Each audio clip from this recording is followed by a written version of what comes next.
After the death of Saul, David returned from defeating the Amalekites and stayed at Ziklag 2 days. On the third day a man with torn clothes and dust on his head came from Saul's camp.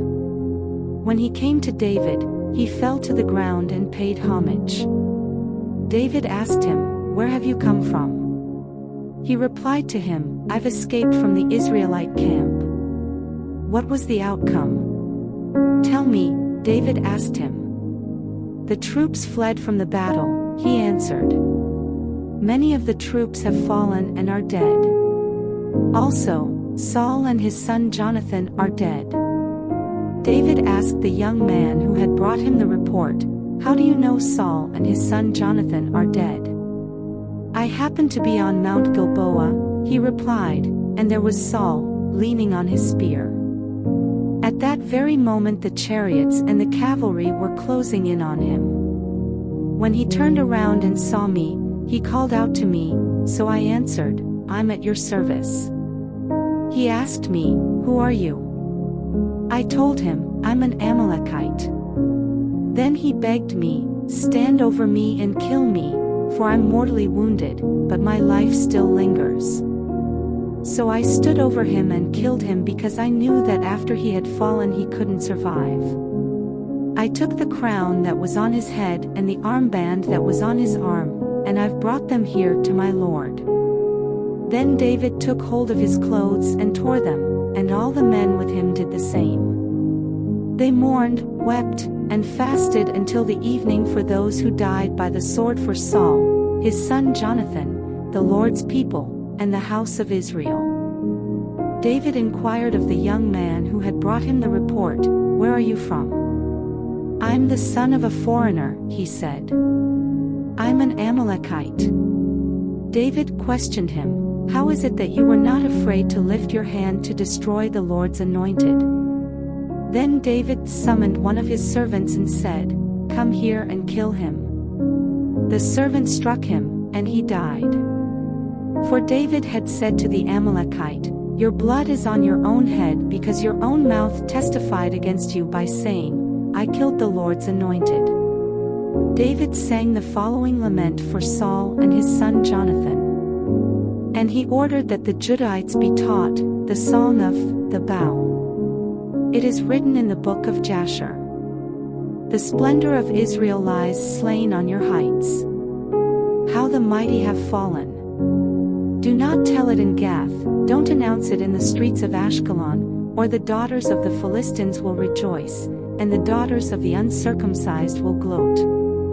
Mountains of Gilboa, let no dew or rain be on you, or fields of offerings, for there the shield of the mighty was defiled, the shield of Saul, no longer anointed with oil. Jonathan's bow never retreated, Saul's sword never returned unstained, from the blood of the slain, from the bodies of the mighty. Saul and Jonathan, loved and delightful, they were not parted in life or in death. They were swifter than eagles, stronger than lions. Daughters of Israel, weep for Saul, who clothed you in scarlet, with luxurious things, who decked your garments with gold ornaments. How the mighty have fallen in the thick of battle. Jonathan lies, slain on your heights. I grieve for you, Jonathan my brother. You were such a friend to me. Your love for me was more wonderful than the love of a woman, for me. How the mighty have fallen and the weapons of war have perished. Some time later, David inquired of the Lord, "Should I go to one of the towns of Judah?" The Lord answered him, "Go." Then David asked, "Where should I go?" "To Hebron," the Lord replied. So David went there with his 2 wives, Ahinoam the Jezreelite and Abigail, the widow of Nabal the Carmelite. In addition, David brought the men who were with him, each one with his household, and they settled in the towns near Hebron. Then the men of Judah came, and there they anointed David king over the house of Judah. They told David, it was the men of Jabesh Gilead who buried Saul. David sent messengers to the men of Jabesh Gilead and said to them, "The Lord bless you, because you have shown this special kindness to Saul your Lord when you buried him. Now, may the Lord show special kindness and faithfulness to you, and I will also show the same goodness to you because you have done this deed. Therefore, be strong and courageous, for though Saul your Lord is dead, the house of Judah has anointed me king over them. Abner son of Ner, commander of Saul's army, took Saul's son Ish-Bosheth and moved him to Mahanaim. He made him king over Gilead, Asher, Jezreel, Ephraim, Benjamin over all Israel. Saul's son Ish-Bosheth was years old when he began his reign over Israel. He ruled for 2 years. The house of Judah, however, followed David. The length of time that David was king in Hebron over the house of Judah was 7 years and 6 months. Abner son of Ner and soldiers of Ish-Bosheth son of Saul marched out from Mahanaim to Gibeon. So Joab son of Zeruiah and David's soldiers marched out and met them by the pool of Gibeon. The two groups took up positions on opposite sides of the pool. Then Abner said to Joab, "Let's have the young men get up and compete in front of us." "Let them get up," Joab replied. So they got up and were counted off for Benjamin and Ish-Bosheth son of Saul, and from David's soldiers. Then each man grabbed his opponent by the head and thrust his sword into his opponent's side so that they all died together. So this place, which is in Gibeon, is named Field of Blades. The battle that day was extremely fierce, and Abner and the men of Israel were defeated by David's soldiers. The 3 sons of Zeruiah were there, Joab, Abishai, and Asahel. Asahel was a fast runner, like one of the wild gazelles. He chased Abner and did not turn to the right or the left in his pursuit of him. Abner glanced back and said, "Is that you, Asahel?" "Yes it is," Asahel replied. Abner said to him, "Turn to your right or left, seize one of the young soldiers, and take whatever you can get from him." But Asahel would not stop chasing him. Once again, Abner warned Asahel, "Stop chasing me. Why should I strike you to the ground? How could I ever look your brother Joab in the face?" But Asahel refused to turn away, so Abner hit him in the stomach with the end of his spear. The spear went through his body, and he fell and died right there. When all who came to the place where Asahel had fallen and died, they stopped. But Joab and Abishai pursued Abner. By sunset, they had gone as far as the hill of Ammah, which is opposite Giah on the way to the wilderness of Gibeon. The Benjaminites rallied to Abner. They formed a single unit and took their stand on top of a hill. Then Abner called out to Joab, "Must the sword devour forever? Don't you realize this will only end in bitterness? How long before you tell the troops to stop pursuing their brothers?" "As God lives," Joab replied, "if you had not spoken up, the troops wouldn't have stopped pursuing their brothers until morning." Then Joab blew the ram's horn, and all the troops stopped. They no longer pursued Israel or continued to fight. So Abner and his men marched through the Arabah all that night. They crossed the Jordan, marched all morning, and arrived at Mahanaim. When Joab had turned back from pursuing Abner, he gathered all the troops. In addition to Asahel, of David's soldiers were missing. But they had killed of the Benjaminites and Abner's men. Afterwards, they carried Asahel to his father's tomb in Bethlehem and buried him. Then Joab and his men marched all night and reached Hebron at dawn. The war between the house of Saul and the house of David was long and drawn out, with David growing stronger and the house of Saul becoming weaker. Sons were born to David in Hebron. His firstborn was Amnon, by Ahinoam the Jezreelite. His second was Chileab, by Abigail, the widow of Nabal the Carmelite. The third was Absalom, son of Maacah the daughter of King Talmai of Geshur. The fourth was Adonijah, son of Haggith. The fifth was Shephatiah, son of Abidal. The sixth was Ithream, by David's wife Eglah.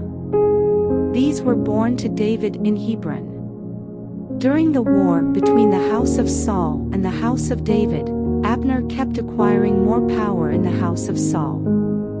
Now Saul had a concubine whose name was Rizpah daughter of Aiah, and Ish-Bosheth questioned Abner, "Why did you sleep with my father's concubine?" Abner was very angry about Ish-Bosheth's accusation. "Am I a dog's head who belongs to Judah?" he asked. "All this time I've been loyal to the house of your father Saul, to his brothers, and to his friends, and haven't handed you over to David, but now you accuse me of wrongdoing with this woman.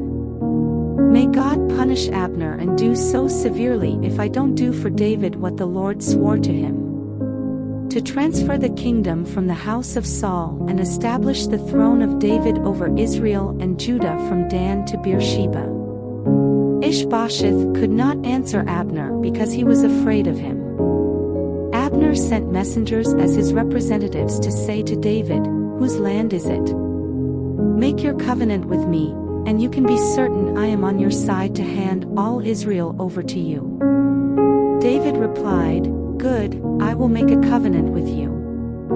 However, there's one thing I require of you. Do not appear before me unless you bring Saul's daughter Michal here when you come to see me." Then David sent messengers to say to Ish-Bosheth son of Saul, "Give me back my wife, Michal. I was engaged to her for the price of Philistine foreskins." So Ish-Bosheth sent someone to take her away from her husband, Paltiel's son of Laish. Her husband followed her, weeping all the way to Bahurim. Abner said to him, "Go back." So he went back. Abner conferred with the elders of Israel. "In the past you wanted David to be king over you. Now take action, because the Lord has spoken concerning David. Through my servant David I will save my people Israel from the power of the Philistines and the power of all Israel's enemies." Abner also informed the Benjaminites and went to Hebron to inform David about all that was agreed on by Israel and the whole house of Benjamin. When Abner and men came to David at Hebron, David held a banquet for him and his men. Abner said to David, "Let me now go and I will gather all Israel to my lord the king. They will make a covenant with you, and you will rule over all you desire." So David dismissed Abner, and he went in peace. Just then David's soldiers and Joab returned from a raid and brought a large amount of plundered goods with them. Abner was not with David in Hebron because David had dismissed him, and he had gone in peace. When Joab and all his army arrived, Joab was informed, "Abner son of Ner came to see the king." The king dismissed him, and he went in peace. Joab went to the king and said, "What have you done? Look here, Abner came to you. Why did you dismiss him? Now he's getting away. You know that Abner son of Ner came to deceive you and to find out about your activities and everything you're doing." Then Joab left David and sent messengers after Abner. They brought him back from the well of Sirah, but David was unaware of it. When Abner returned to Hebron, Joab pulled him aside to the middle of the gateway, as if to speak to him privately, and there Joab stabbed him in the stomach. So Abner died in revenge for the death of Asahel, Joab's brother. David heard about it later and said, "I and my kingdom are forever innocent before the Lord concerning the blood of Abner son of Ner. May it hang over Joab's head and his father's whole house, and may the house of Joab never be without someone who has an infection or leprosy, or a man who can only work a spindle, or someone who falls by the sword or starves." Joab and his brother Abishai killed Abner because he had put their brother Asahel to death in the battle at Gibeon. David then ordered Joab and all the people who were with him, "Tear your clothes, put on sackcloth, and mourn over Abner." And King David walked behind the funeral procession. When they buried Abner in Hebron, the king wept aloud at Abner's tomb. All the people wept.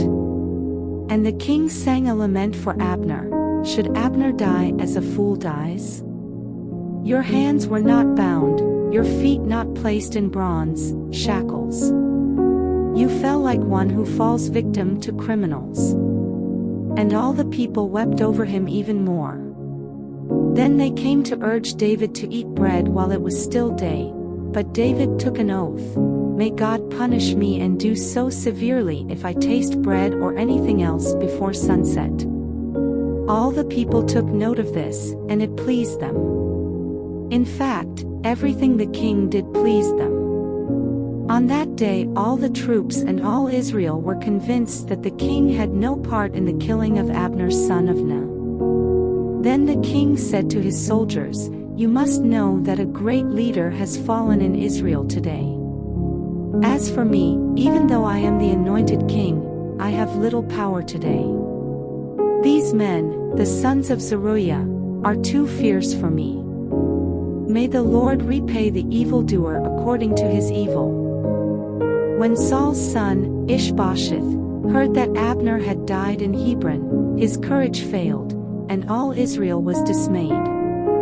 Saul's son had two men who were leaders of raiding parties, one named Baanah and the other Rechab, sons of Rimmon the Beerothite of the Benjaminites. Beeroth is also considered part of Benjamin. And the Beerothites fled to Gittaim and still live there as aliens to this very day. Saul's son Jonathan had a son whose feet were crippled. He was 5 years old when the report about Saul and Jonathan came from Jezreel. His nurse picked him up and fled, but as she was hurrying to flee, he fell and became lame. His name was Mephibosheth. Rechab and Baanah, the sons of Rimmon the Beerothite, set out and arrived at Ish-Bosheth's house during the heat of the day while the king was taking his midday nap. They entered the interior of the house as if to get wheat and stabbed him in the stomach. Then Rechab and his brother Baanah escaped. They had entered the house while Ish-Bosheth was lying on his bed in his bedroom and stabbed and killed him. Then they beheaded him, took his head, and traveled by way of the Arabah all night.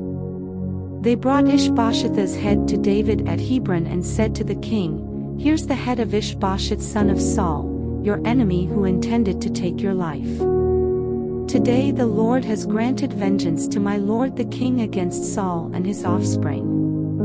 But David answered Rechab and his brother Baanah, sons of Rimmon the Beerothite, "As surely as the Lord lives, the one who has redeemed my life from every distress. When the person told me, 'Look, Saul is dead,' he thought he was a bearer of good news, but I seized him and put him to death at Ziklag. That was my reward to him for his news. How much more when wicked men kill a righteous man in his own house on his own bed? So now, should I not require his blood from your hands and wipe you off the earth?" So David gave orders to the young men, and they killed Rechab and Baanah. They cut off their hands and feet and hung their bodies by the pool in Hebron, but they took Ish-Bosheth's head and buried it in Abner's tomb in Hebron. All the tribes of Israel came to David at Hebron and said, "Here we are, your own flesh and blood. Even while Saul was king over us, you were the one who led us out to battle and brought us back. The Lord also said to you, 'You will shepherd my people Israel and be ruler over Israel.'" So all the elders of Israel came to the king at Hebron. King David made a covenant with them at Hebron in the Lord's presence, and they anointed David king over Israel. David was years old when he began his reign. He reigned years. In Hebron he reigned over Judah 7 years and 6 months, and in Jerusalem he reigned years over all Israel and Judah. The king and his men marched to Jerusalem against the Jebusites who inhabited the land. The Jebusites had said to David, "You will never get in here. Even the blind and lame can repel you," thinking, "David can't get in here." Yet David did capture the stronghold of Zion, the city of David. He said that day, "Whoever attacks the Jebusites must go through the water shaft to reach the lame and the blind who are despised by David." For this reason it is said, "The blind and the lame will never enter the house." David took up residence in the stronghold, which he named the City of David. He built it up all the way around from the supporting terraces inward. David became more and more powerful, and the Lord God of hosts was with him. King Hiram of Tyre sent envoys to David. He also sent cedar logs, carpenters, and stonemasons, and they built a palace for David. Then David knew that the Lord had established him as king over Israel and had exalted his kingdom for the sake of his people Israel. After he arrived from Hebron, David took more concubines and wives in Jerusalem, and more sons and daughters were born to him. These are the names of those born to him in Jerusalem: Shammua, Shobab, Nathan, Solomon, Ibhar, Elishua, Nepheg, Japhia, Elishama, Eliada, and Eliphalet. When the Philistines heard that David had been anointed king over Israel, they all went in search of David, but he heard about it and went down to the stronghold. So the Philistines came and spread out in the valley of Rephaim. Then David inquired of the Lord, "Should I go to war against the Philistines? Will you hand them over to me?" The Lord replied to David, "Go, for I will certainly hand the Philistines over to you." So David went to Baal-perazim and defeated them there and said, "Like a bursting flood, the Lord has burst out against my enemies before me." Therefore, he named that place "The Lord bursts out." The Philistines abandoned their idols there, and David and his men carried them off. The Philistines came up again and spread out in the valley of Rephaim. So David inquired of the Lord, and he answered, "Do not make a frontal assault. Circle around behind them and attack them opposite the balsam trees. When you hear the sound of marching in the tops of the balsam trees, act decisively, for then the Lord will have marched out ahead of you to attack the camp of the Philistines." So David did exactly as the Lord commanded him, and he struck down the Philistines all the way from Geba to Gezer. David again assembled all the choice men in Israel. He and all his troops set out to bring the ark of God from Baal-Judah. The ark is called by the name of the Lord of hosts who dwells between the cherubim. They set the ark of God on a new cart and transported it from Abinadab's house, which was on the hill. Uzzah and Ahio, sons of Abinadab, were guiding the cart, and brought it with the ark of God from Abinadab's house on the hill. Ahio walked in front of the ark. David and the whole house of Israel were celebrating before the Lord with all kinds of firwood instruments, lyres, harps, tambourines, sistrums, and cymbals. When they came to Nachon's threshing floor, Uzzah reached out to the ark of God and took hold of it, because the oxen had stumbled. Then the Lord's anger burned against Uzzah, and God struck him dead on the spot for his irreverence, and he died there next to the ark of God. David was angry because of the Lord's outburst against Uzzah, so he named that place an outburst against Uzzah as it is today. David feared the Lord that day and said, "How can the ark of the Lord ever come to me?" So he was not willing to move the ark of the Lord to the city of David. Instead, he took it to the house of Obed-Edom the Gittite. The ark of the Lord remained in his house 3 months, and the Lord blessed Obed-Edom and his whole family. It was reported to King David, "The Lord has blessed Obed-Edom's family and all that belongs to him because of the ark of God." So David went and had the ark of God brought up from Obed-Edom's house to the city of David with rejoicing. When those carrying the ark of the Lord advanced 6 steps, he sacrificed an ox and a fattened calf. David was dancing with all his might before the Lord wearing a linen ephod. He and the whole house of Israel were bringing up the ark of the Lord with shouts and the sound of the ram's horn. As the ark of the Lord was entering the city of David, Saul's daughter Michal looked down from the window and saw King David leaping and dancing before the Lord, and she despised him in her heart. They brought the ark of the Lord and set it in its place inside the tent David had set up for it. Then David offered burnt offerings and fellowship offerings in the Lord's presence. When David had finished offering the burnt offering and the fellowship offerings, he blessed the people in the name of the Lord of hosts. Then he distributed a loaf of bread, a date cake, and a raisin cake to each one of the whole multitude of the people of Israel, both men and women. Then all the people left, each to his own home. When David returned home to bless his household, Saul's daughter Michal came out to meet him. "How the king of Israel honored himself today," she said. "He exposed himself today in the sight of the slave girls of his subjects like a vulgar person would expose himself." David replied to Michal, "I was dancing before the Lord who chose me over your father and his whole family to appoint me ruler over the Lord's people Israel. I will celebrate before the Lord. And I will humble myself even more and humiliate myself, that I will be honored by the slave girls you spoke about." And Saul's daughter Michal had no child to the day of her death.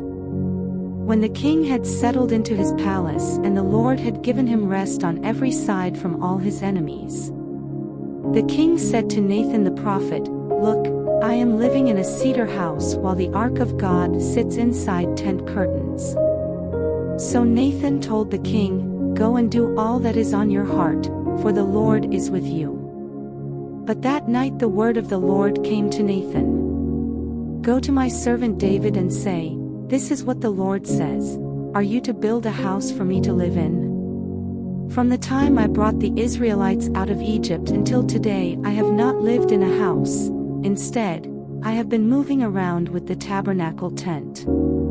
In all my journeys with all the Israelites, have I ever asked anyone among the tribes of Israel, whom I commanded to shepherd my people Israel, why haven't you built me a house of cedar? Now this is what you are to say to my servant David, This is what the Lord of hosts says, I took you from the pasture and from following the sheep to be ruler over my people Israel. I have been with you wherever you have gone, and I have destroyed all your enemies before you. I will make a name for you like that of the greatest in the land. I will establish a place for my people Israel and plant them, so that they may live there and not be disturbed again. Evildoers will not afflict them as they have done.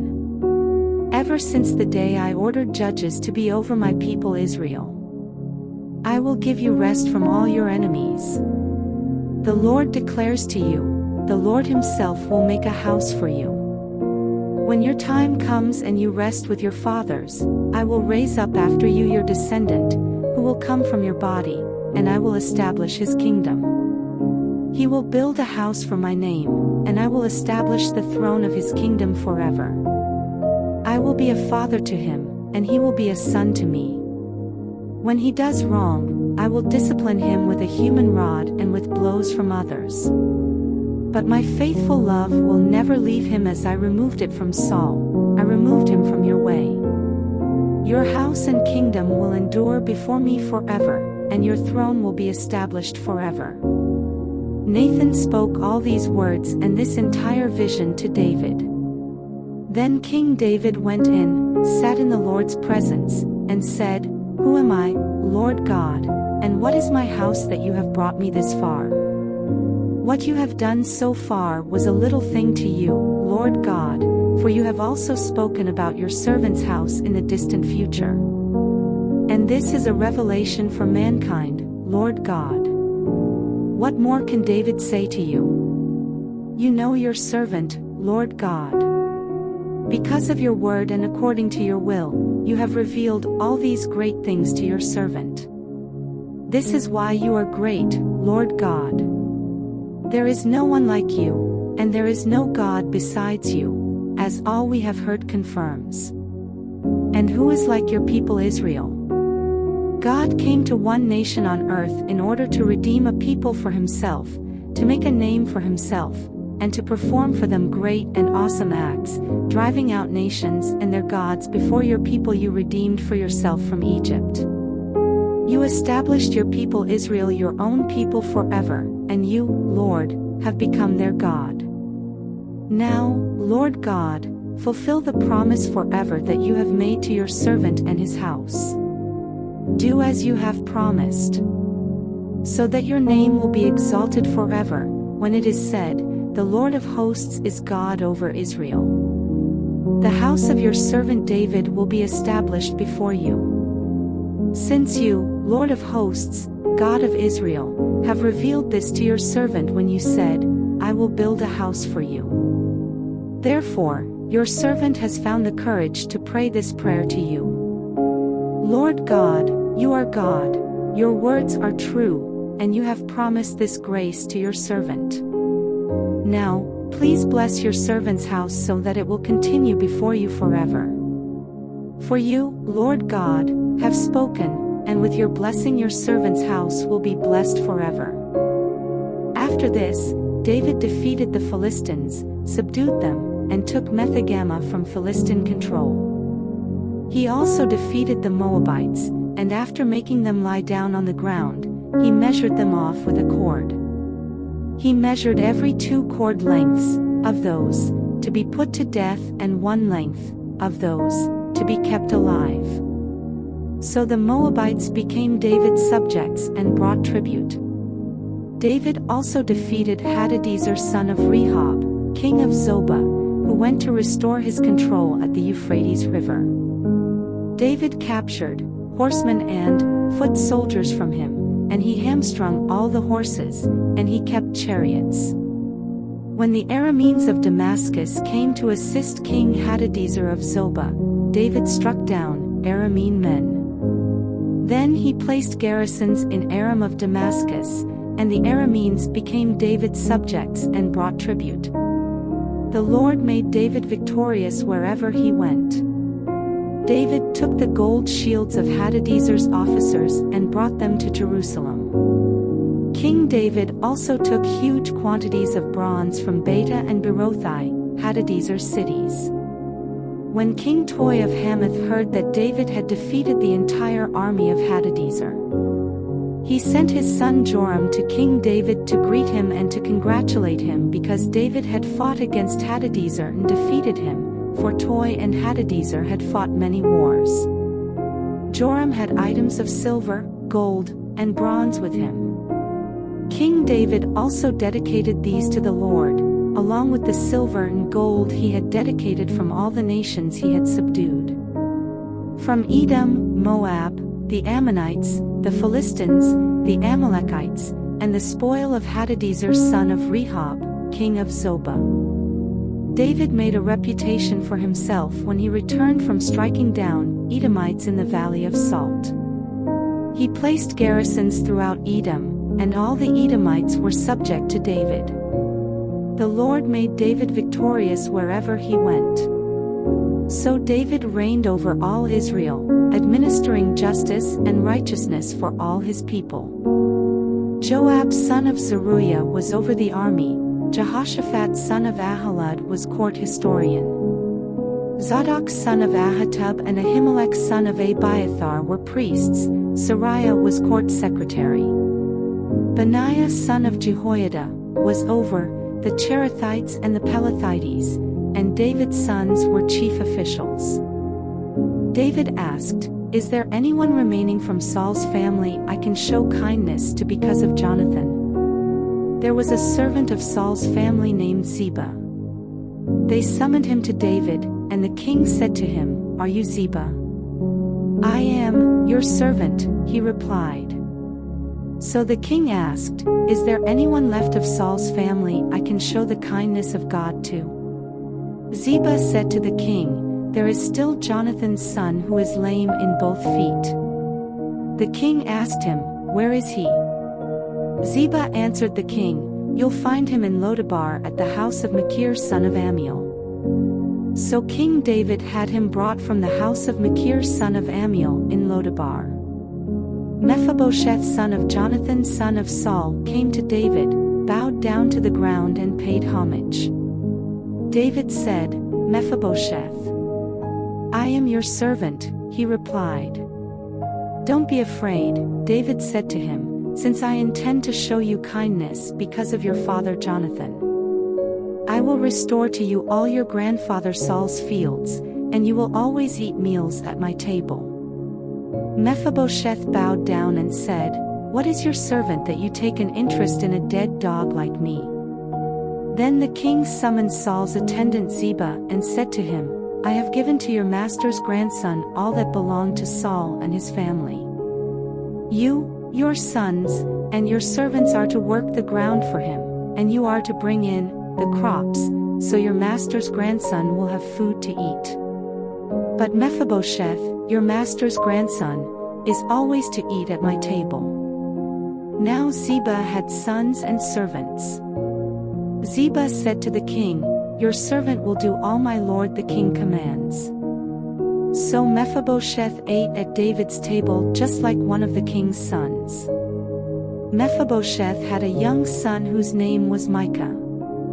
All those living in Ziba's house were Mephibosheth's servants. However, Mephibosheth lived in Jerusalem because he always ate at the king's table. He was lame in both feet. Sometime later the king of the Ammonites died, and his son Hanun became king in his place. Then David said, "I'll show kindness to Hanun son of Nahash, just as his father showed kindness to me." So David sent his emissaries to console Hanun concerning his father. However, when they arrived in the land of the Ammonites, the Ammonite leaders said to Hanun their lord, "Just because David has sent men with condolences for you, do you really believe he's showing respect for your father? Instead, hasn't David sent his emissaries in order to scout out the city, spy on it, and overthrow it?" So Hanun took David's emissaries, shaved off half their beards, cut their clothes in half at the hips, and sent them away. When this was reported to David, he sent someone to meet them, since they were deeply humiliated. The king said, "Stay in Jericho until your beards grow back, then return." When the Ammonites realized they had become repulsive to David, they hired foot soldiers from the Arameans of Beth-Rehob and Zobah, men from the king of Maacah, and men from Tob. David heard about it and sent Joab and all the fighting men. The Ammonites marched out and lined up in battle formation at the entrance to the city gate, while the Arameans of Zobah and Rehob and the men of Tob and Maacah were in the field by themselves. When Joab saw that there was a battle line in front of him and another behind him, he chose some men out of all the elite troops of Israel and lined up in battle formation to engage the Arameans. He placed the rest of the forces under the command of his brother Abishai, who lined up in battle formation to engage the Ammonites. "If the Arameans are too strong for me," Joab said, "then you will be my help. However, if the Ammonites are too strong for you, I'll come to help you. Be strong. We must prove ourselves strong for our people and for the cities of our God. May the Lord's will be done." Joab and his troops advanced to fight against the Arameans, and they fled before him. When the Ammonites saw that the Arameans had fled, they too fled before Abishai and entered the city.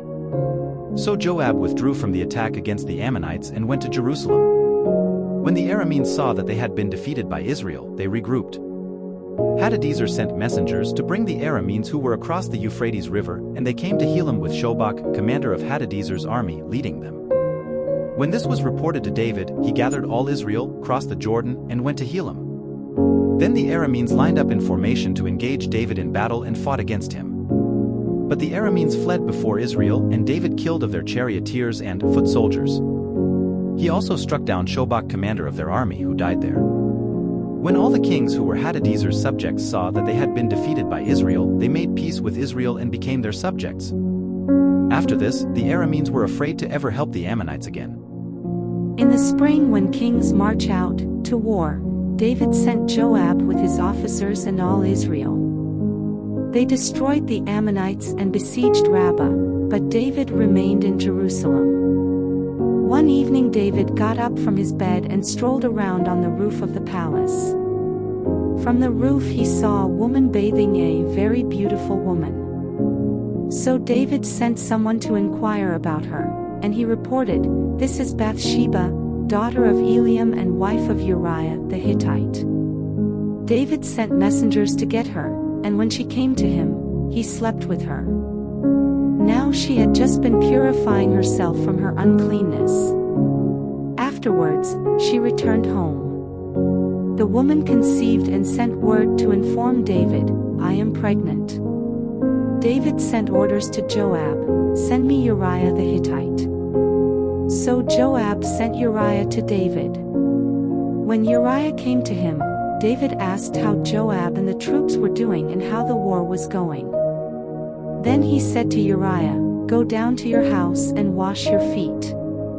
So Uriah left the palace, and a gift from the king followed him.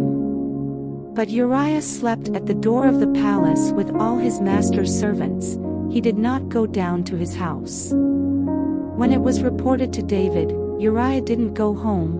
David questioned Uriah, haven't you just come from a journey? Why didn't you go home?" Uriah answered David, "The ark, Israel, and Judah are dwelling in tents, and my master Joab and his soldiers are camping in the open field. How can I enter my house to eat and drink and sleep with my wife? As surely as you live and by your life, I will not do this. Stay here today also," David said to Uriah, "and tomorrow I will send you back." So Uriah stayed in Jerusalem that day and the next. Then David invited Uriah to eat and drink with him, and David got him drunk. He went out in the evening to lie down on his cot with his master's servants, but he did not go home. The next morning David wrote a letter to Joab and sent it with Uriah. In the letter he wrote, "Put Uriah at the front of the fiercest fighting, then withdraw from him so that he is struck down and dies." When Joab was besieging the city, he put Uriah in the place where he knew the best enemy soldiers were. Then the men of the city came out and attacked Joab, and some of the men from David's soldiers fell.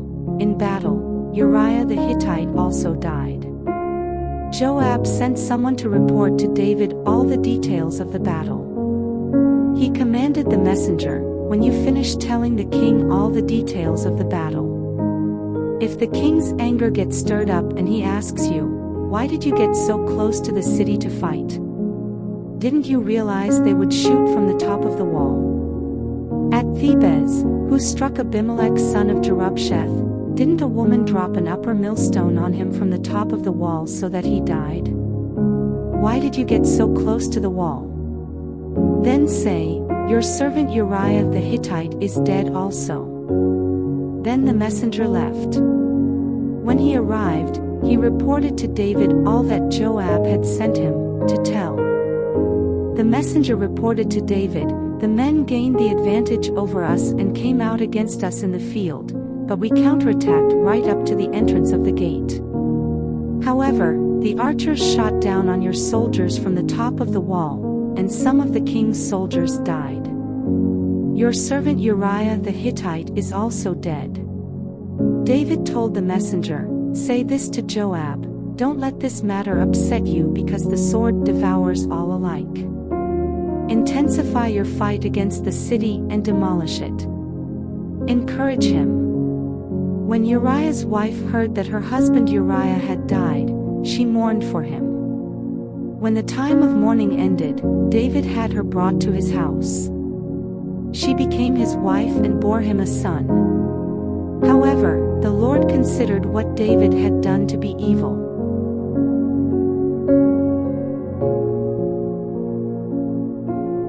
So the Lord sent Nathan to David. When he arrived, he said to him, "There were two men in a certain city, one rich and the other poor. The rich man had a large number of sheep and cattle. But the poor man had nothing except one small ewe lamb that he had bought. It lived and grew up with him and his children. It shared his meager food and drank from his cup, it slept in his arms, and it was like a daughter to him. Now a traveler came to the rich man, but the rich man could not bring himself to take one of his own sheep or cattle to prepare for the traveler who had come to him. Instead, he took the poor man's lamb and prepared it for his guest." David was infuriated with the man and said to Nathan, "As surely as the Lord lives, the man who did this deserves to die. Because he has done this thing and shown no pity, he must pay 4 lambs for that lamb." Nathan replied to David, "You are the man. This is what the Lord God of Israel says, I anointed you king over Israel, and I delivered you from the hand of Saul. I gave your master's house to you and your master's wives into your arms, and I gave you the house of Israel and Judah, and if that was not enough, I would have given you even more. Why then have you despised the command of the Lord by doing what I consider evil? You struck down Uriah the Hittite with the sword and took his wife as your own wife. You murdered him with the Ammonite sword. Now therefore, the sword will never leave your house, because you despised me and took the wife of Uriah the Hittite to be your own wife. This is what the Lord says, I am going to bring disaster on you from your own family. I will take your wives and give them to another before your very eyes, and he will sleep with them publicly. You acted in secret, but I will do this before all Israel and in broad daylight. David responded to Nathan, I have sinned against the Lord. Then Nathan replied to David, the Lord has taken away your sin, you will not die. However, because you treated the Lord with such contempt in this matter, the son born to you will die. Then Nathan went home. The Lord struck the baby that Uriah's wife had borne to David, and he became ill. David pleaded with God for the boy. He fasted, went home, and spent the night lying on the ground. The elders of his house stood beside him to get him up from the ground, but he was unwilling and would not eat anything with them. On the 7th day the baby died. But David's servants were afraid to tell him the baby was dead. They said, Look, while the baby was alive, we spoke to him, and he wouldn't listen to us.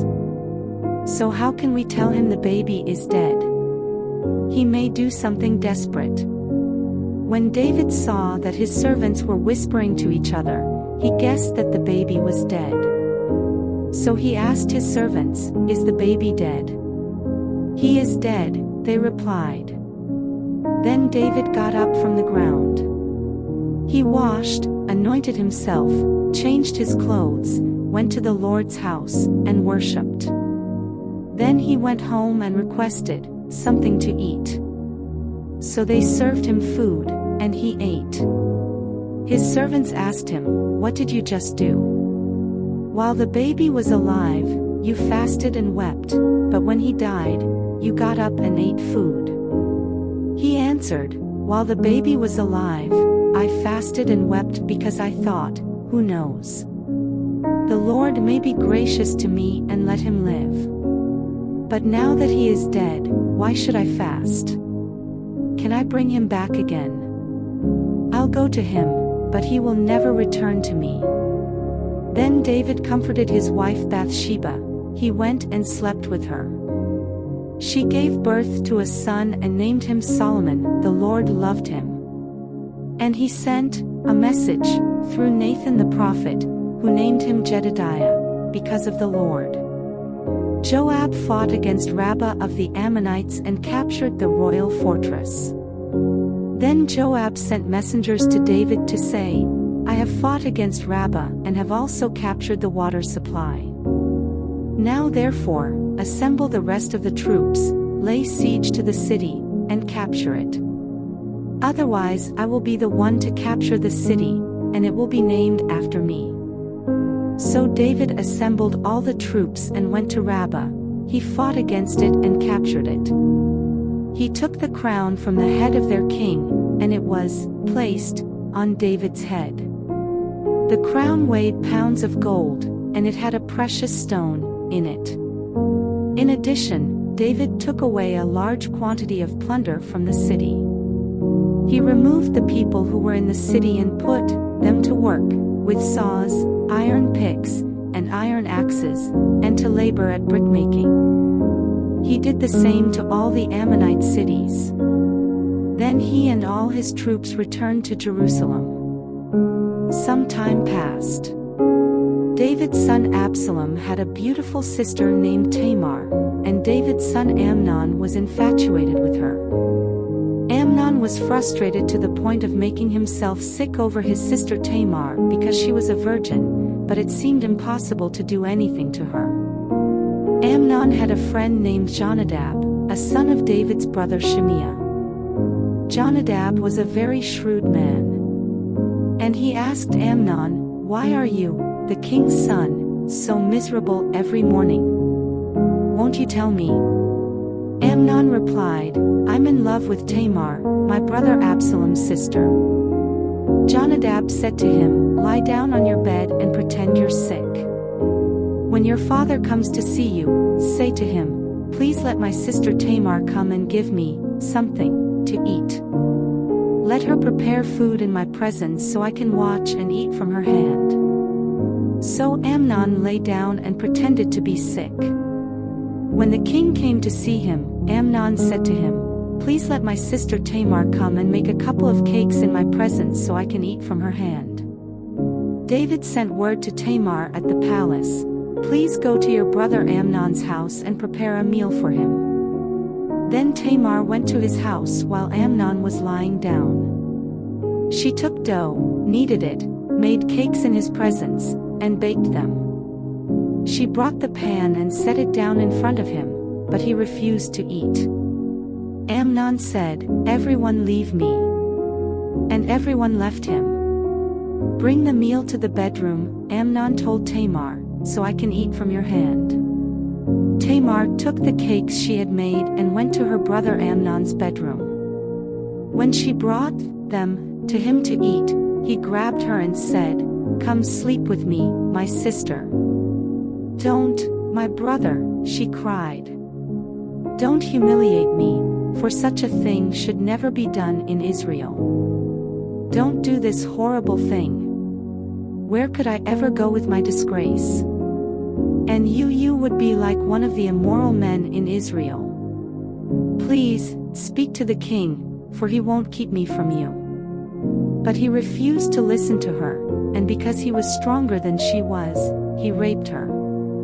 After this, Amnon hated Tamar with such intensity that the hatred he hated her with was greater than the love he had loved her with. "Get out of here," he said. "No," she cried, "sending me away is much worse than the great wrong you've already done to me." But he refused to listen to her. Instead, he called to the servant who waited on him, "Throw this woman out and bolt the door behind her." Amnon's servant threw her out and bolted the door behind her. Now Tamar was wearing a long-sleeved garment, because this is what the king's virgin daughters wore. Tamar put ashes on her head and tore the long-sleeved garment she was wearing.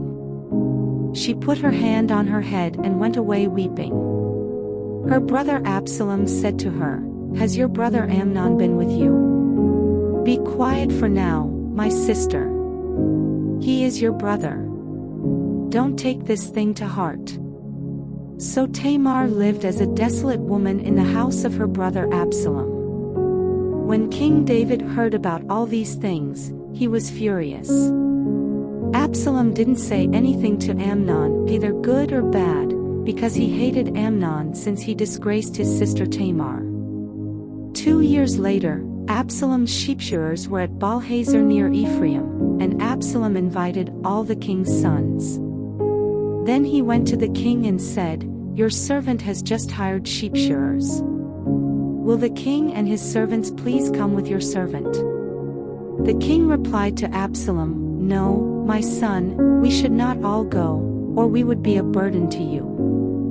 Although Absalom urged him, he wasn't willing to go, though he did bless him. "If not," Absalom said, "please let my brother Amnon go with us." The king asked him, "Why should he go with you?" But Absalom urged him, so he sent Amnon and all the king's sons. Now Absalom commanded his young men, "Watch Amnon until he is in a good mood from the wine. When I order you to strike Amnon, then kill him. Don't be afraid. Am I not the one who has commanded you? Be strong and courageous." So Absalom's young men did to Amnon just as Absalom had commanded. Then all the rest of the king's sons got up, and each fled on his mule.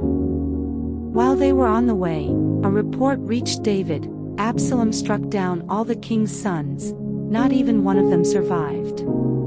In response, the king stood up, tore his clothes, and lay down on the ground, and all his servants stood by with their clothes torn. But Jonadab, son of David's brother Shimea, spoke up, "My lord must not think they have killed all the young men, the king's sons, because only Amnon is dead." In fact, Absalom has planned this ever since the day Amnon disgraced his sister Tamar. So now, my lord the king, don't take seriously the report that says all the king's sons are dead. Only Amnon is dead." Meanwhile, Absalom had fled. When the young man who was standing watch looked up, there were many people coming from the road west of him from the side of the mountain. Jonadab said to the king, "Look, the king's sons have come. It's exactly like your servant said." Just as he finished speaking, the king's sons entered and wept loudly. Then the king and all his servants also wept bitterly. Now Absalom fled and went to Talmai son of Ammihud, king of Geshur. And David mourned for his son every day. Absalom had fled and gone to Geshur, where he stayed 3 years. Then King David longed to go to Absalom, for David had finished grieving over Amnon's death. Joab son of Zeruiah observed that the king's mind was on Absalom. So Joab sent someone to Tekoa to bring a clever woman from there. He told her, "Pretend to be in mourning, dress in mourning clothes and don't put on any oil. Act like a woman who has been mourning for the dead for a long time. Go to the king and speak these words to him." Then Joab told her exactly what to say. When the woman from Tekoa came to the king, she fell with her face to the ground in homage and said, "Help me, my king." "What's the matter?" the king asked her. "To tell the truth, I am a widow, my husband died," she said. "Your servant had 2 sons. They were fighting in the field with no one to separate them, and one struck the other and killed him. Now the whole clan has risen up against your servant and said, 'Hand over the one who killed his brother so we may put him to death for the life of the brother he murdered. We will destroy the heir.' They would extinguish my one remaining ember by not preserving my husband's name or posterity on earth." The king told the woman, "Go home. I will issue a command on your behalf." Then the woman of Tekoa said to the king, "My lord the king, may any blame be on me and my father's house, and may the king and his throne be innocent." "Whoever speaks to you," the king said, "bring him to me. He will not trouble you again." She replied, "Please, may the king invoke the Lord your God, so that the avenger of blood will not increase the loss, and they will not eliminate my son. As the Lord lives," he vowed, "not a hair of your son will fall to the ground." Then the woman said, "Please, may your servant speak a word to my lord the king?" "Speak," he replied. The woman asked, "Why have you devised something similar against the people of God?" When the king spoke as he did about this matter, he has pronounced his own guilt. The king has not brought back his own banished one. For we will certainly die and be like water poured out on the ground, which can't be recovered. But God would not take away a life, he would devise plans so that the one banished from him does not remain banished. Now therefore, I've come to present this matter to my lord the king because the people have made me afraid. Your servant thought, I must speak to the king. Perhaps the king will grant his servant's request. The king will surely listen in order to rescue his servant from the hand of this man who would eliminate both me and my son from God's inheritance. Your servant thought, may the word of my lord the king bring relief, for my lord the king is able to discern the good and the bad like the angel of God. May the Lord your God be with you. Then the king answered the woman, I'm going to ask you something, don't conceal it from me. Let my lord the king speak, the woman replied. The king asked, Did Joab put you up to all this? The woman answered, As surely as you live, my lord the king, no one can turn to the right or left from all my lord the king says. Yes, your servant Joab is the one who gave orders to me, he told your servant exactly what to say. Joab your servant has done this to address the issue indirectly, but my lord has wisdom like the wisdom of the angel of God, knowing everything on earth. Then the king said to Joab, I hereby grant this request. Go, bring back the young man Absalom. Joab fell with his face to the ground in homage and praised the king. Today, Joab said, Your servant knows I have found favor with you, my lord the king, because the king has granted the request of your servant. So Joab got up, went to Geshur, and brought Absalom to Jerusalem. However, the king added, He may return to his house, but he may not see my face. So Absalom returned to his house, but he did not see the king. No man in all Israel was as handsome and highly praised as Absalom. From the sole of his foot to the top of his head, he did not have a single flaw. When he shaved his head, he shaved it every year because his hair got so heavy for him that he had to shave it off. He would weigh the hair from his head and it would be 5 pounds according to the royal standard. 3 sons were born to Absalom and a daughter named Tamar, who was a beautiful woman. Absalom resided in Jerusalem 2 years but never saw the king. Then Absalom sent for Joab in order to send him to the king, but Joab was unwilling to come. So he sent again a second time, but he still wouldn't come. Then Absalom said to his servants, "See, Joab has a field right next to mine, and he has barley there. Go and set fire to it." So Absalom's servants set the field on fire. Then Joab came to Absalom's house and demanded, "Why did your servants set my field on fire?" "Look," Absalom explained to Joab, "I sent for you and said, 'Come here. I want to send you to the king to ask, why have I come back from Geshur? I'd be better off if I were still there. So now, let me see the king. If I am guilty, let him kill me." Joab went to the king and told him. So David summoned Absalom, who came to the king and bowed down with his face to the ground before the king. Then the king kissed Absalom. After this, Absalom got himself a chariot, horses, and men to run before him. He would get up early and stand beside the road leading to the city gate. Whenever anyone had a grievance to bring before the king for settlement, Absalom called out to him and asked, "What city are you from?" If he replied, "Your servant is from one of the tribes of Israel," Absalom said to him, "Look, your claims are good and right, but the king does not have anyone to listen to you." He added, "If only someone would appoint me judge in the land. Then anyone who had a grievance or dispute could come to me, and I would make sure he received justice." When a person approached to bow down to him, Absalom reached out his hand, took hold of him, and kissed him.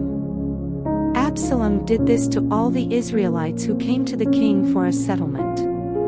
So Absalom stole the hearts of the men of Israel.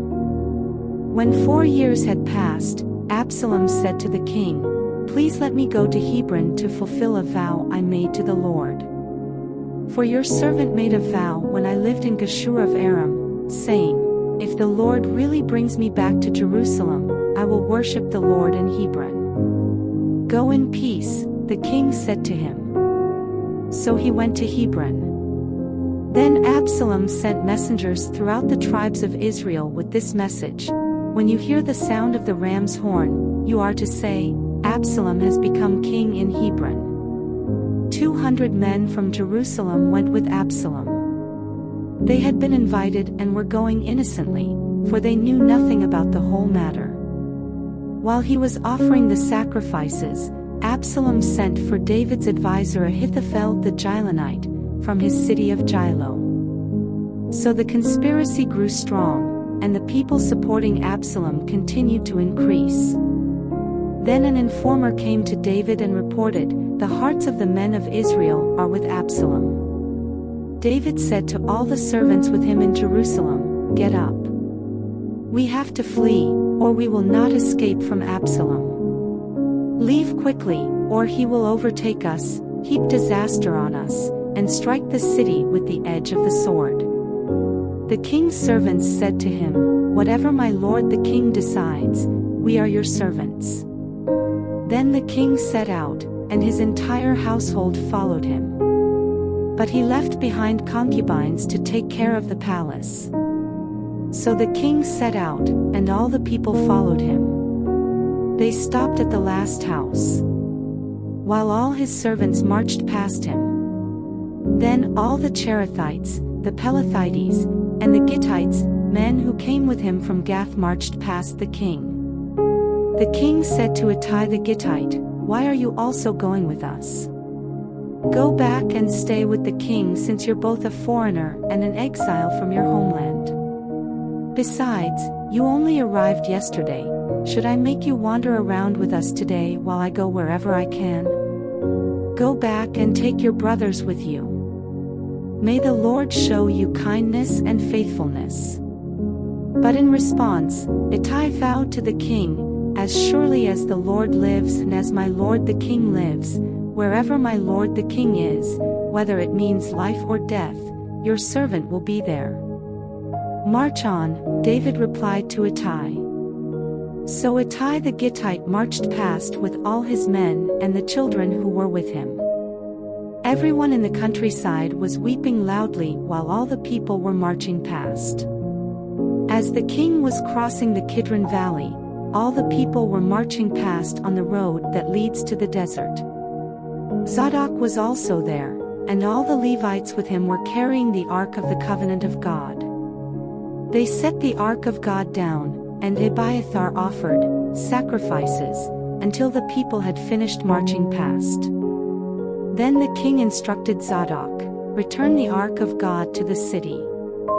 If I find favor in the Lord's eyes, he will bring me back and allow me to see both it and its dwelling place. However, if he should say, 'I do not delight in you,' then here I am, he can do with me whatever pleases him." The king also said to Zadok the priest, "Look, return to the city in peace and your 2 sons with you, your son Ahimaaz and Abiathar's son Jonathan. Remember, I'll wait at the fords of the wilderness until word comes from you to inform me." So Zadok and Abiathar returned the Ark of God to Jerusalem and stayed there. David was climbing the slope of the Mount of Olives, weeping as he ascended. His head was covered, and he was walking barefoot. Each of the people with him covered their heads and went up, weeping as they ascended. Then someone reported to David, "Ahithophel is among the conspirators with Absalom." "Lord," David pleaded, "please turn the counsel of Ahithophel into foolishness." When David came to the summit where he used to worship God, there to meet him was Hushai the Archite with his robe torn and dust on his head. David said to him, "If you go away with me, you'll be a burden to me. But if you return to the city and tell Absalom, I will be your servant, my king. Previously, I was your father's servant, but now I will be your servant, then you can counteract Ahithophel's counsel for me. Won't Zadok and Abiathar the priests be there with you? Report everything you hear from the king's palace to Zadok and Abiathar the priests. Take note, their 2 sons, Zadok's son Ahimaaz and Abiathar's son Jonathan, are there with them. Send me everything you hear through them." So Hushai, David's personal advisor, entered Jerusalem just as Absalom was entering the city. When David had gone a little beyond the summit, Ziba, Mephibosheth's servant, was right there to meet him. He had a pair of saddled donkeys loaded with loaves of bread, clusters of raisins, bunches of summer fruit, and a skin of wine. The king said to Ziba, "Why do you have these?" Ziba answered, "The donkeys are for the king's household to ride, the bread and summer fruit are for the young men to eat, and the wine is for those who become exhausted to drink in the desert." "Where is your master's son?" the king asked. "Why, he's staying in Jerusalem," Ziba replied to the king, for he said, "Today, the house of Israel will restore my father's kingdom to me." The king said to Ziba, "All that belongs to Mephibosheth is now yours." "I bow before you," Ziba said. "May you look favorably on me, my lord the king." When King David got to Bahurim, a man belonging to the family of the house of Saul was just coming out. His name was Shimei son of Gera, and he was yelling curses as he approached. He threw stones at David and at all the royal servants, the people and the warriors on David's right and left. Shimei said as he cursed, get out, you worthless murderer. The Lord has paid you back for all the blood of the house of Saul in whose place you rule, and the Lord has handed the kingdom over to your son Absalom. Look, you are in trouble because you're a murderer."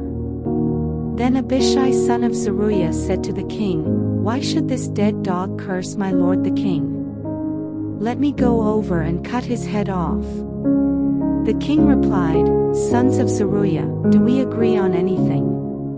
He curses me this way because the Lord told him, 'Curse David.' Therefore, who can say, 'Why did you do that?'"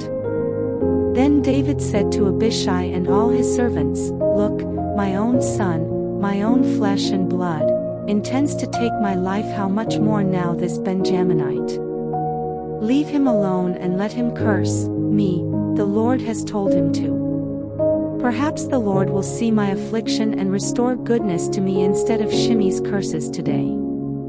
So David and his men proceeded along the road as Shimei was going along the ridge of the hill opposite him. As Shimei went, he cursed David, and threw stones and dirt at him. Finally, the king and all the people with him arrived exhausted, so they rested there. Now Absalom and all the Israelites came to Jerusalem. Ahithophel was also with him. When David's friend Hushai the Archite came to Absalom, Hushai said to Absalom, "Long live the king! Long live the king! Is this your loyalty to your friend?" Absalom asked Hushai, "Why didn't you go with your friend?" "Not at all," Hushai answered Absalom. "I am on the side of the one that the Lord, the people, and all the men of Israel have chosen. I will stay with him. Furthermore, whom will I serve if not his son? As I served in your father's presence, I will also serve in yours." Then Absalom said to Ahithophel, "Give me your advice. What should we do?" Ahithophel replied to Absalom, "Sleep with your father's concubines he left to take care of the palace. When all Israel hears that you have become repulsive to your father, everyone with you will be encouraged." So they pitched a tent for Absalom on the roof, and he slept with his father's concubines in the sight of all Israel. Now the advice Ahithophel gave in those days was like someone asking about a word from God. Such was the regard that both David and Absalom had for Ahithophel's advice. Ahithophel said to Absalom, "Let me choose men, and I will set out in pursuit of David tonight. I will attack him while he is weak and weary, throw him into a panic, and all the people with him will scatter. I will strike down only the king, and bring all the people back to you. When everyone returns, except the man you're seeking, all the people will be at peace." This proposal seemed good to Absalom and all the elders of Israel. Then Absalom said, "Summon Hushai the Archite also. Let's hear what he has to say as well." So Hushai came to Absalom, and Absalom told him, "Ahithophel offered this proposal. Should we carry out his proposal? If not, what do you say?" Hushai replied to Absalom, "The advice Ahithophel has given this time is not good." Hushai continued, "You know your father and his men. They are warriors and are desperate like a wild bear robbed of her cubs. Your father is an experienced soldier who won't spend the night with the people. He's probably already hiding in one of the caves or some other place. If some of our troops fall first, someone is sure to hear and say, 'There's been a slaughter among the people who follow Absalom.' Then, even a brave man with the heart of a lion will melt because all Israel knows that your father and the valiant men with him are warriors. Instead, I advise that all Israel from Dan to Beersheba, as numerous as the sand by the sea, be gathered to you, and that you personally go into battle. Then we will attack David wherever we find him, and we will descend on him like dew on the ground. Not even one will be left of all the men with him. If he retreats to some city, all Israel will bring ropes to that city, and we will drag its stones into the valley until not even a pebble can be found there." Since the Lord had decreed that Ahithophel's good advice be undermined in order to bring about Absalom's ruin, Absalom and all the men of Israel said, "The advice of Hushai the Archite is better than Ahithophel's advice." Hushai then told the priests Zadok and Abiathar, "This is what Ahithophel advised Absalom and the elders of Israel, and this is what I advised.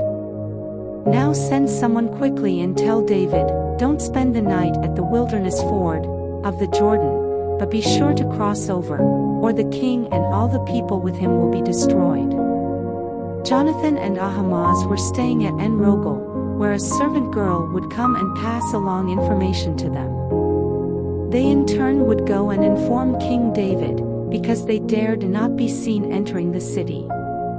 However, a young man did see them and informed Absalom. So the two left quickly and came to the house of a man in Bahurim. He had a well in his courtyard, and they climbed down into it.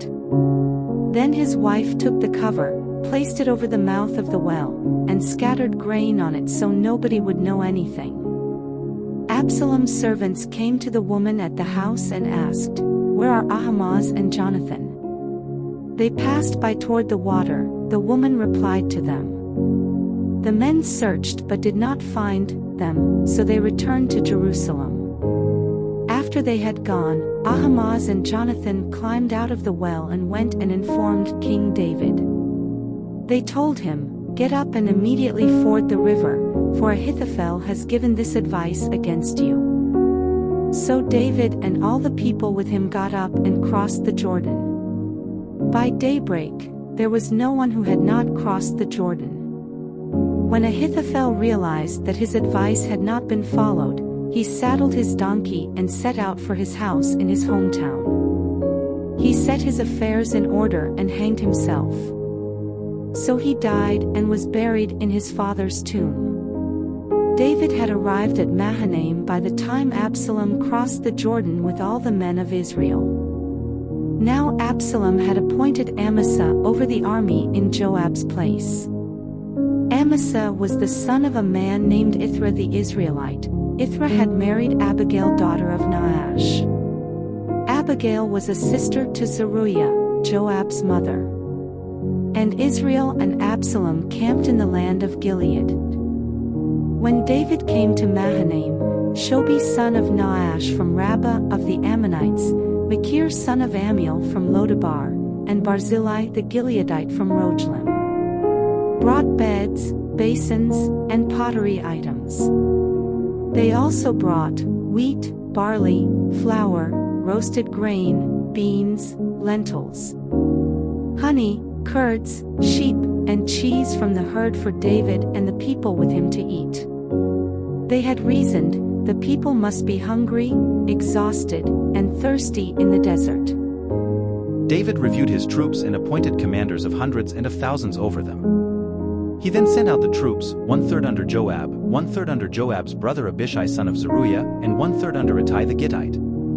The king said to the troops, "I will also march out with you." "You must not go," the people pleaded. "If we have to flee, they will not pay any attention to us. Even if half of us die, they will not pay any attention to us because you are worth of us. Therefore, it is better if you support us from the city." "I will do whatever you think is best," the king replied to them. So he stood beside the gate while all the troops marched out by hundreds and thousands. The king commanded Joab, Abishai, and Ittai, "Treat the young man Absalom gently for my sake." All the people heard the king's orders to all the commanders about Absalom. Then David's forces marched into the field to engage Israel in battle, which took place in the forest of Ephraim. The people of Israel were defeated by David's soldiers, and the slaughter there was vast that day. Casualties. The battle spread over the entire region, and that day the forest claimed more people than the sword. Absalom was riding on his mule when he happened to meet David's soldiers. When the mule went under the tangled branches of a large oak tree, Absalom's head was caught fast in the tree. The mule under him kept going, so he was suspended in midair. One of the men saw him and informed Joab. He said, "I just saw Absalom hanging in an oak tree." "You just saw him?" Joab exclaimed. "Why didn't you strike him to the ground right there? I would have given you silver pieces and a belt." The man replied to Joab, "Even if I had the weight of pieces of silver in my hand, I would not raise my hand against the king's son. For we heard the king command you, Abishai and Ittai, protect the young man Absalom for me. If I had jeopardized my own life and nothing is hidden from the king, you would have abandoned me." Joab said, "I'm not going to waste time with you." He then took 3 spears in his hand and thrust them into Absalom's heart while he was still alive in the oak tree. And young men who were Joab's armor-bearers surrounded Absalom, struck him, and killed him. Afterwards, Joab blew the ram's horn, and the troops broke off their pursuit of Israel because Joab restrained them. They took Absalom, threw him into a large pit in the forest, and piled a huge mound of stones over him. And all Israel fled each to his tent. When he was alive, Absalom had erected for himself a pillar in the king's valley, for he had said, I have no son to preserve the memory of my name. So he gave the pillar his name. It is still called Absalom's monument today. Ahimaaz son of Zadok said, Please let me run and tell the king the good news that the Lord has delivered him from his enemies. Joab replied to him, You are not the man to take good news today. You may do it another day, but today you aren't taking good news, because the king's son is dead. Joab then said to the Cushite, Go tell the king what you have seen. The Cushite bowed to Joab and took off running. However, Ahimaaz son of Zadok persisted and said to Joab, No matter what, please let me run too behind the Cushite. Joab replied, My son, why do you want to run since you won't get a reward? No matter what, I want to run. Then run. Joab said to him. So Ahimaaz ran by way of the plain and outran the Cushite. David was sitting between the two gates when the watchman went up to the roof of the gate and over to the wall. The watchman looked out and saw a man running alone. He called out and told the king. The king said, If he's alone, he bears good news. As the first runner came closer, the watchman saw another man running. He called out to the gatekeeper, Look, another man is running alone. This one is also bringing good news, said the king. The watchman said, The way the first man runs looks to me like the way Ahimaaz son of Zadok runs. This is a good man, he comes with good news, the king commented. Ahimaaz called out to the king, All is well, and then bowed down to the king with his face to the ground. He continued, May the Lord your God be praised. He delivered up the men who rebelled against my lord the king. The king asked, Is the young man Absalom all right? Ahimaaz replied, When Joab sent the king's servant and your servant, I saw a big disturbance, but I don't know what it was. The king said, Move aside and stand here. So he stood to one side. Just then the Cushite came and said, May my lord the king hear the good news. Today the Lord has delivered you from all those rising up against you. The king asked the Cushite, Is the young man Absalom all right? The Cushite replied, May what has become of the young man happen to the enemies of my lord the king and to all who rise up against you with evil intent. The king was deeply moved and went up to the gate chamber and wept. As he walked, he cried, My son Absalom! My son Absalom! If only I had died instead of you, Absalom, my son, my son! It was reported to Joab, The king is weeping. He's mourning over Absalom. That day's victory was turned into mourning for all the troops because on that day the troops heard, The king is grieving over his son. So they returned to the city quietly that day like people come in when they are humiliated after fleeing in battle. But the king hid his face and cried out at the top of his voice, My son Absalom! Absalom, my son, my son! Then Joab went into the house to the king and said, Today you have shamed all your soldiers, those who rescued your life and the lives of your sons and daughters, your wives, and your concubines. You love your enemies and hate those who love you. Today you have made it clear that the commanders and soldiers mean nothing to you. In fact, today I know that if Absalom were alive and all of us were dead, it would be fine with you. Now get up. Go out and encourage your soldiers, for I swear by the Lord that if you don't go out, not a man will remain with you tonight. This will be worse for you than all the trouble that has come to you from your youth until now. So the king got up and sat in the gate, and all the people were told, Look, the king is sitting in the gate. Then they all came into the king's presence. Meanwhile, each Israelite had fled to his tent. All the people among all the tribes of Israel were arguing, The king delivered us from the grasp of our enemies, and he rescued us from the grasp of the Philistines, but now he has fled from the land because of Absalom. But Absalom, the man we anointed over us, has died in battle. So why do you say nothing about restoring the king? King David sent word to the priests, Zadok and Abiathar, Say to the elders of Judah, Why should you be the last to restore the king to his palace? The talk of all Israel has reached the king at his house. You are my brothers, my flesh and blood. So why should you be the last to restore the king? And tell Amasa, Aren't you my flesh and blood? May God punish me and do so severely if you don't become commander of the army from now on instead of Joab." So he won over all the men of Judah, and they sent word to the king, "Come back, you and all your servants." Then the king returned. When he arrived at the Jordan, Judah came to Gilgal to meet the king and escort him across the Jordan. Shimei son of Gera, a Benjaminite from Bahurim, hurried down with the men of Judah to meet King David. There were men from Benjamin with him. Ziba, an attendant from the house of Saul, with his sons and servants also rushed down to the Jordan ahead of the king. They forded the Jordan to bring the king's household across and do whatever the king desired. When Shimei son of Gera crossed the Jordan, he fell down before the king and said to him, "My lord, don't hold me guilty, and don't remember your servant's wrongdoing on the day my lord the king left Jerusalem. May the king not take it to heart.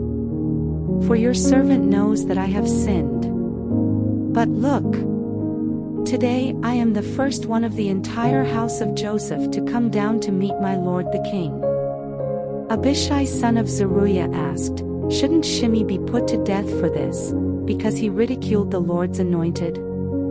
David answered, "Sons of Zeruiah, do we agree on anything? Have you become my adversary today? Should any man be killed in Israel today? Am I not aware that today I'm king over Israel?" So the king said to Shimei, "You will not die." Then the king gave him his oath. Mephibosheth, Saul's grandson, also went down to meet the king. He had not taken care of his feet, trimmed his mustache, or washed his clothes from the day the king left until the day he returned safely. When he came from Jerusalem to meet the king asked him, "Mephibosheth, why didn't you come with me?" "My lord the king," he replied, "my servant, Ziba, betrayed me." "Actually your servant said, 'I'll saddle the donkey for myself so that I may ride it and go with the king, for your servant is lame.' Ziba slandered your servant to my lord the king. But my lord the king is like the angel of God, so do whatever you think best. For my grandfather's entire family deserves death from my lord the king, but you set your servant among those who eat at your table. So what further right do I have to keep on making appeals to the king?" The king said to him, "Why keep on speaking about these matters of yours? I hereby declare, you and Ziba are to divide the land." Mephibosheth said to the king, "Instead, since my lord the king has come to his palace safely, let Ziba take it all." Barzillai the Gileadite had come down from Rogelim and accompanied the king to the Jordan River to see him off at the Jordan. Barzillai was a very old man, years old, and since he was a very wealthy man, he had provided for the needs of the king while he stayed in Mahanaim. The king said to Barzillai, "Cross over with me, and I'll provide for you at my side in Jerusalem." Barzillai replied to the king, "How many years of my life are left that I should go up to Jerusalem with the king? I'm now years old. Can I discern what is pleasant and what is not? Can your servant taste what he eats or drinks? Can I still hear the voice of male and female singers? Why should your servant be an added burden to my lord the king? Since your servant is only going with the king a little way across the Jordan, why should the king repay me with such a reward? Please let your servant return so that I may die in my own city near the tomb of my father and mother. But here is your servant Chimham, let him cross over with my lord the king. Do for him what seems good to you." The king replied, "Chimham will cross over with me, and I will do for him what seems good to you, and whatever you desire from me I will do for you." So all the people crossed the Jordan, and then the king crossed. The king kissed Barzillai and blessed him, and Barzillai returned to his home. The king went on to Gilgal, and Chimham went with him. All the troops of Judah and half of Israel's escorted the king. Suddenly, all the men of Israel came to the king. They asked him, "Why did our brothers, the men of Judah, take you away secretly and transport the king and his household across the Jordan, along with all of David's men?" All the men of Judah responded to the men of Israel, "Because the king is our relative." "Why does this make you angry? Have we ever eaten anything of the king's or been honored at all?" The men of Israel answered the men of Judah, "We have shares in the king, so we have a greater claim to David than you. Why then do you despise us? Weren't we the first to speak of restoring our king?" But the words of the men of Judah were harsher than those of the men of Israel. Now a wicked man, a Benjaminite named Sheba son of Bichri, happened to be there. He blew the ram's horn and shouted, "We have no portion in David, no inheritance in Jesse's son. Each man to his tent, Israel." So all the men of Israel deserted David and followed Sheba son of Bichri, but the men of Judah from the Jordan all the way to Jerusalem remained loyal to their king. When David came to his palace in Jerusalem, he took the concubines he had left to take care of the palace and placed them under guard. He provided for them, but he was not intimate with them. They were confined until the day of their death, living as widows. The king said to Amasa, "Summon the men of Judah to me within 3 days and be here yourself."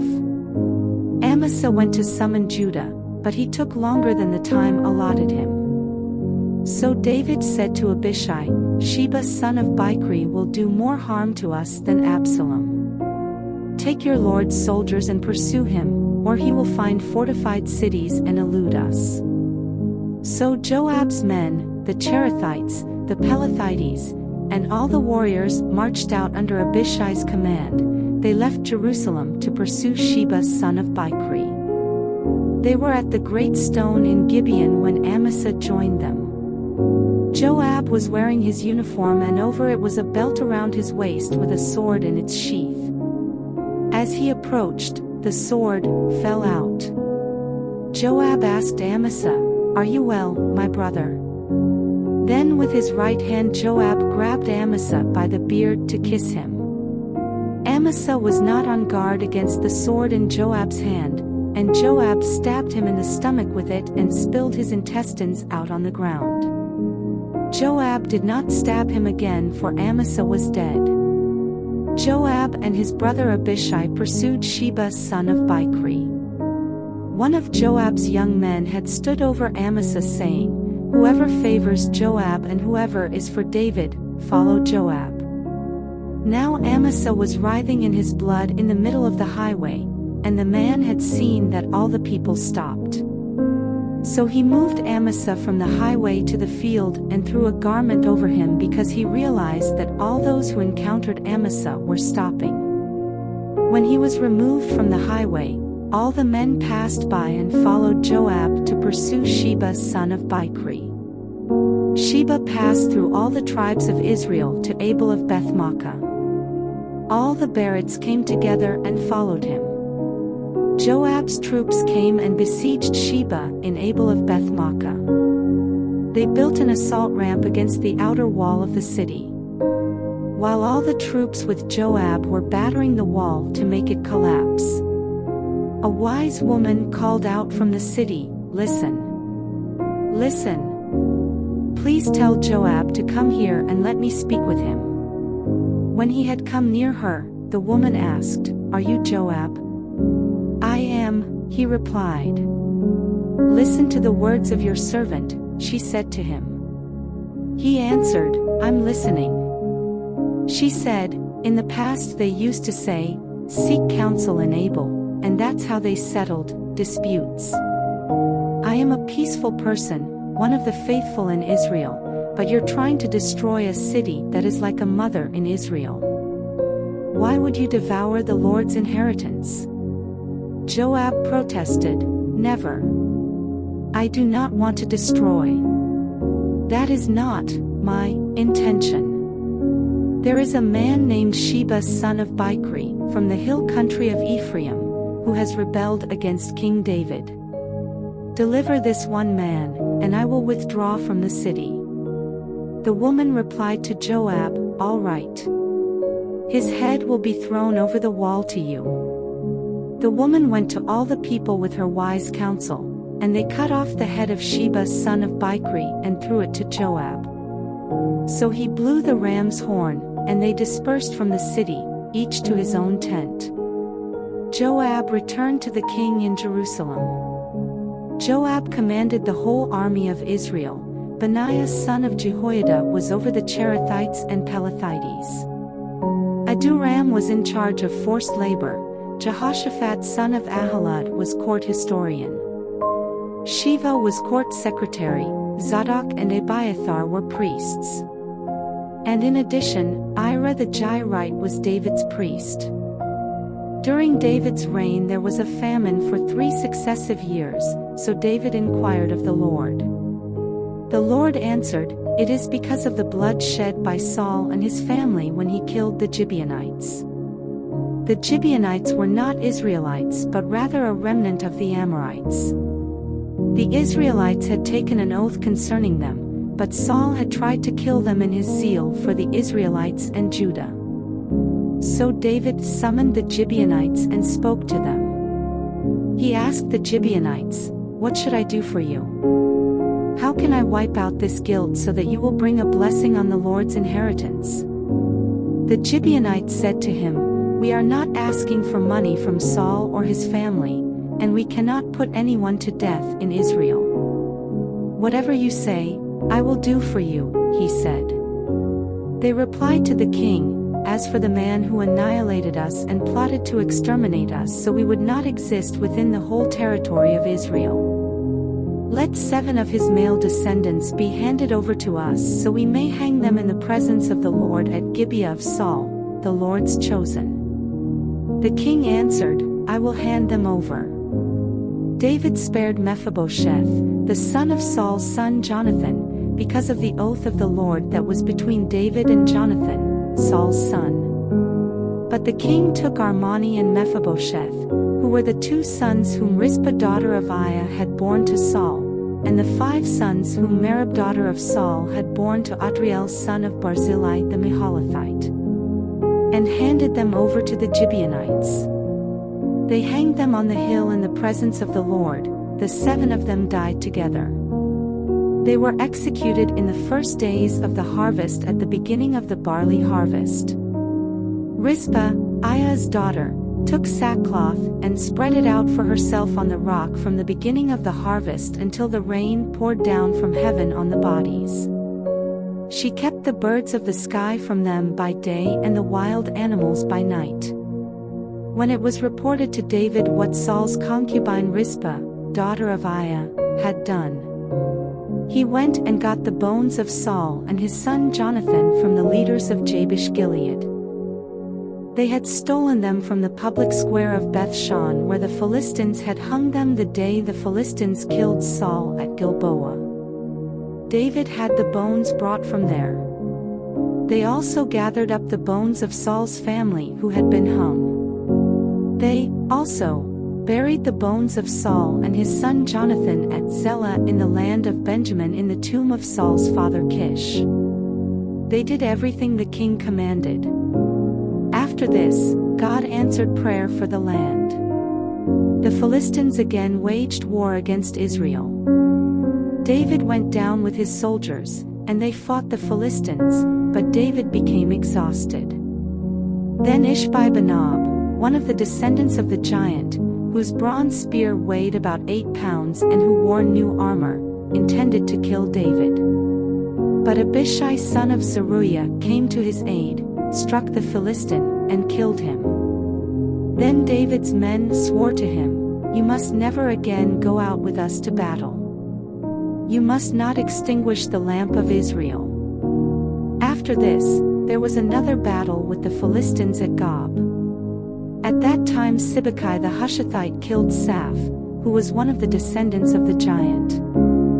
Once again there was a battle with the Philistines at Gob, and Elhanan son of Jeroham the Bethlehemite killed Goliath the Gittite. The shaft of his spear was like a weaver's beam. At Gath there was still another battle. A huge man was there with 6 fingers on each hand and 6 toes on each foot, in all. He, too, was descended from the giant. When he taunted Israel, Jonathan, son of David's brother Shimei, killed him. These 4 were descended from the giant in Gath and were killed by David and his soldiers. David spoke the words of this song to the Lord on the day the Lord rescued him from the hand of all his enemies and from the hand of Saul. He said, "The Lord is my rock, my fortress, and my deliverer. My God, my mountain where I seek refuge. My shield, the horn of my salvation, my stronghold, my refuge, and my Savior, you save me from violence. I called to the Lord, who is worthy of praise, and I was saved from my enemies. For the waves of death engulfed me, the torrents of destruction terrified me. The ropes of Sheol entangled me, the snares of death confronted me. I called to the Lord in my distress, I called to my God. From his temple he heard my voice, and my cry for help reached his ears. Then the earth shook and quaked, the foundations of the heavens trembled, they shook because he burned with anger. Smoke rose from his nostrils, and consuming fire came from his mouth, coals were set ablaze by it. He parted the heavens and came down, a dark cloud beneath his feet. He rode on a cherub and flew, soaring on the wings of the wind. He made darkness a canopy around him, a gathering of water and thick clouds. From the radiance of his presence, flaming coals were ignited. The Lord thundered from heaven, the Most High projected his voice. He shot arrows and scattered them, he hurled lightning bolts and routed them. The depths of the sea became visible, the foundations of the world were exposed at the rebuke of the Lord, at the blast of the breath of his nostrils. He reached down from on high and took hold of me, he pulled me out of deep waters. He rescued me from my powerful enemy and from those who hated me, for they were too strong for me. They confronted me in the day of my distress, but the Lord was my support. He brought me out to a wide open place, he rescued me because he delighted in me. The Lord rewarded me according to my righteousness, he repaid me according to the cleanness of my hands. For I have kept the ways of the Lord and have not turned from my God to wickedness. Indeed, I have kept all his ordinances in mind and have not disregarded his statutes. I was blameless before him and kept myself from sinning. So the Lord repaid me according to my righteousness, according to my cleanness in his sight. With the faithful you prove yourself faithful, with the blameless man you prove yourself blameless. With the pure you prove yourself pure, but with the crooked you prove yourself shrewd. You rescue an afflicted people, but your eyes are set against the proud and you humble them. Lord, you are my lamp, the Lord illuminates my darkness. With you I can attack a barrier, and with my God I can leap over a wall. God, his way is perfect, the word of the Lord is pure. He is a shield to all who take refuge in him. For who is God besides the Lord? And who is a rock? Only our God. God is my strong refuge, he makes my way perfect. He makes my feet like the feet of a deer and sets me securely on the heights. He trains my hands for war, my arms can bend a bow of bronze. You have given me the shield of your salvation, your help exalts me. You widen a place beneath me for my steps, and my ankles do not give way. I pursue my enemies and destroy them, I do not turn back until they are wiped out. I wipe them out and crush them, and they do not rise, they fall beneath my feet. You have clothed me with strength for battle, you subdue my adversaries beneath me. You have made my enemies retreat before me, I annihilate those who hated me. They look, but there is no one to save them, they look to the Lord, but he does not answer them. I pulverize them like dust of the earth, I crush them and trample them like mud in the streets. You have freed me from the feuds among my people, you have appointed me the head of nations, a people I had not known serve me. Foreigners submit to me grudgingly, as soon as they hear, they obey me. Foreigners lose heart and come trembling from their fortifications. The Lord lives, may my rock be praised. God, the rock of my salvation, is exalted. God, he gives me vengeance and casts down peoples under me. He frees me from my enemies. You exalt me above my adversaries, you rescue me from violent men. Therefore I will praise you, Lord, among the nations, I will sing about your name. He is a tower of salvation for his king, he shows loyalty to his anointed, to David and his descendants forever. These are the last words of David, the proclamation of David son of Jesse, the proclamation of the man raised on high, the one anointed by the God of Jacob, the favorite singer of Israel. The Spirit of the Lord spoke through me, his word was on my tongue. The God of Israel spoke, the Rock of Israel said to me, the one who rules the people with justice, who rules in the fear of God, is like the morning light when the sun rises on a cloudless morning, the glisten of rain on sprouting grass. Is it not true my house is with God? For he has established an everlasting covenant with me, ordered and secured in every detail. Will he not bring about my whole salvation and my every desire? But all the wicked are like thorns raked aside, they can never be picked up by hand. The man who touches them must be armed with iron and the shaft of a spear. They will be completely burned up on the spot. These are the names of David's warriors. Ish-Bosheth the Tahkemonite was chief of the officers. He wielded his spear against men he killed at one time. After him, Eleazar son of Dodo son of Ahohi was among the 3 warriors with David when they defied the Philistines. The men of Israel retreated in the place they had gathered for battle. But Eleazar stood his ground and attacked the Philistines until his hand was tired and stuck to his sword. The Lord brought about a great victory that day. Then the troops came back to him, but only to plunder the dead. After him was Shammah son of Agee the Hararite. The Philistines had assembled, in formation, where there was a field full of lentils. The troops fled from the Philistines. But Shammah took his stand in the middle of the field, defended it, and struck down the Philistines. So the Lord brought about a great victory. 3 of the leading warriors went down at harvest time and came to David at the cave of Adullam, while a company of Philistines was camping in the valley of Rephaim. At that time David was in the stronghold, and a Philistine garrison was at Bethlehem. David was extremely thirsty and said, "If only someone would bring me water to drink from the well at the city gate of Bethlehem." So 3 of the warriors broke through the Philistine camp and drew water from the well at the gate of Bethlehem. They brought it back to David, but he refused to drink it. Instead, he poured it out to the Lord. David said, "Lord, I would never do such a thing. Is this not the blood of men who risked their lives?" So he refused to drink it. Such were the exploits of the 3 warriors. Abishai, Joab's brother and son of Zeruiah, was leader of the 3. He raised his spear against men and killed them, gaining a reputation among the 3. Was he not the most honored of the 3? He became their commander even though he did not become one of the 3. Benaiah son of Jehoiada was the son of a brave man from Kabzeel, a man of many exploits. Benaiah killed 2 sons of Ariel of Moab, and he went down into a pit on a snowy day and killed a lion. He also killed an Egyptian, a huge man.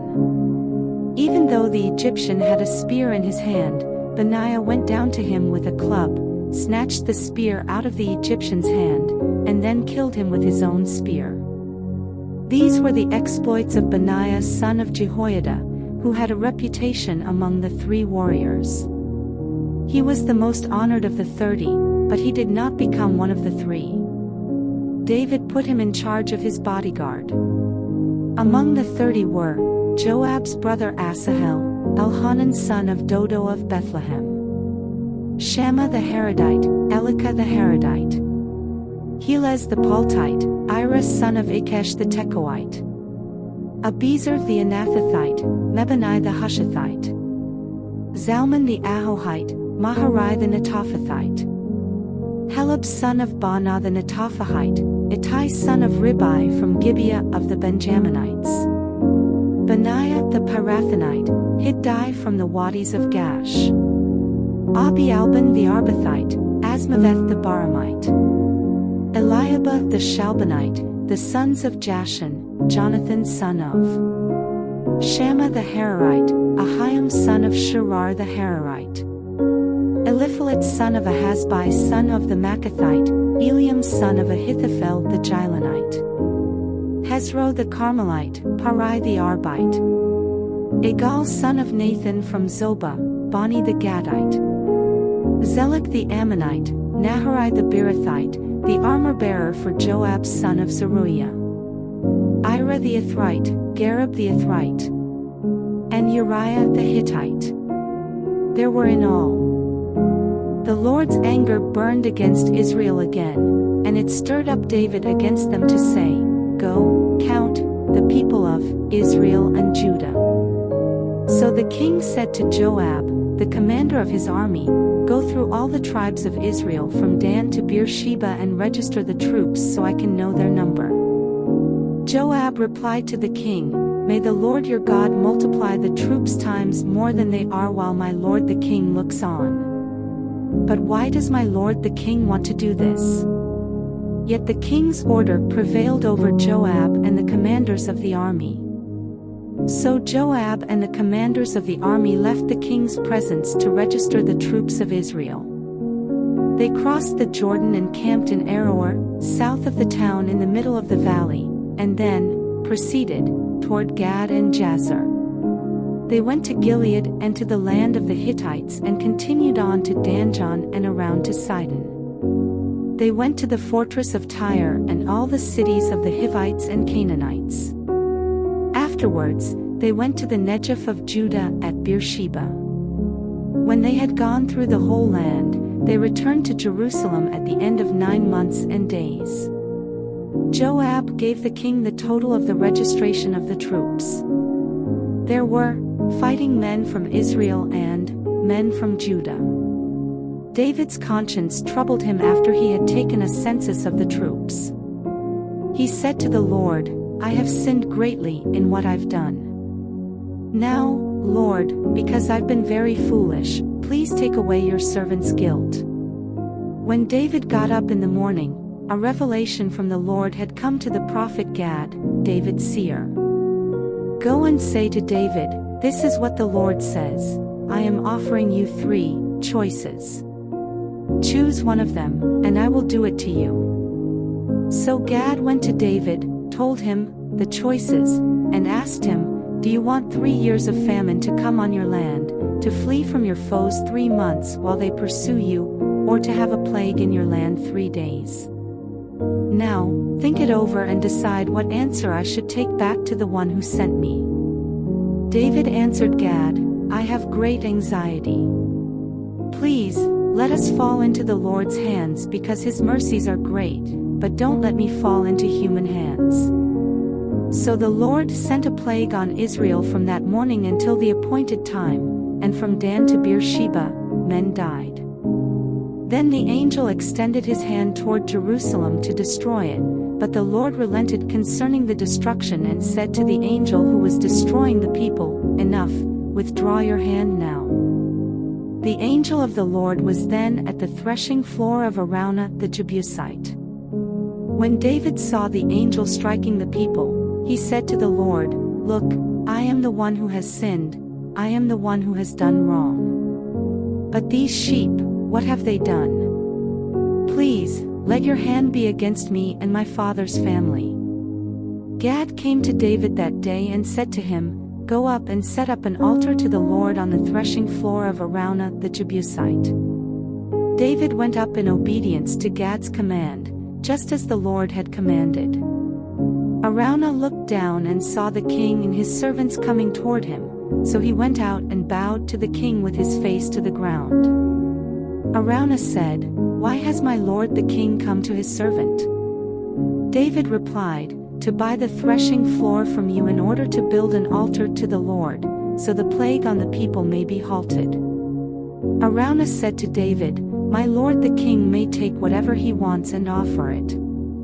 Here are the oxen for a burnt offering and the threshing sledges and ox yokes for the wood. My king." Araunah gives everything here to the king. Then he said to the king, "May the Lord your God accept you." The king answered Araunah, "No, I insist on buying it from you for a price, for I will not offer to the Lord my God burnt offerings that cost me nothing." David bought the threshing floor and the oxen for ounces of silver. He built an altar to the Lord there and offered burnt offerings and fellowship offerings. Then the Lord answered prayer on behalf of the land, and the plague on Israel ended.